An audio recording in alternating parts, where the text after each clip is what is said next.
Plants, animals, humans. Thank you, everybody. Well, when we talk about love, hate, smile, or stress, we usually think about humans or animals.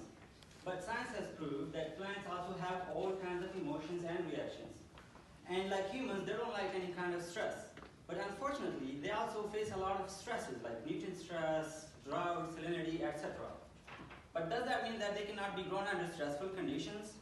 Well, the answer is no, they can be. But how? Well, let's put this to a test. Suppose your professor got a challenging research project and he needs a competent and productive student. What will he do?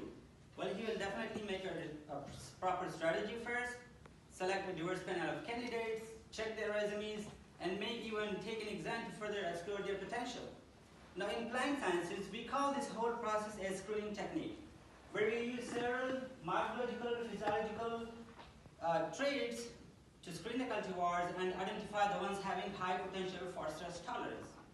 And then we further confirm their potential using genome-wide association study, or GWAS, which examines the whole genome of cultivars to find places in the genomes called SNPs, QTLs, or genes, responsible for producing stress tolerance. As a result, we can also determine which of the morphophysiological parameters are more important for screening stress tolerance. Like here, as see in figure 1, where the traits that have higher scores or deviate more from the center are more likely to have a higher number of significant SNPs and thus possess higher potential for stress tolerance. GWAS can further tell us the exact number of SNPs and genes responsible for producing stress tolerance in any particular trait, as shown here in figure 2 in the middle. And then finally, the morphophysiological indices and genetic assessment can be used to classify all the cultivars into different categories, as shown here in figure 3, which shows the exact number of salt, drought, and nutrient-tolerant rice genotypes that I found in my studies.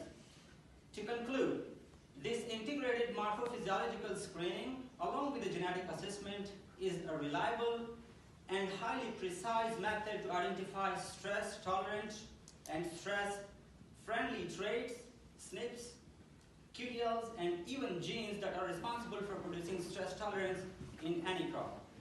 And finally, a take-home social message from this study is identify all your stresses, get rid of them before they affect your performance. Thank you.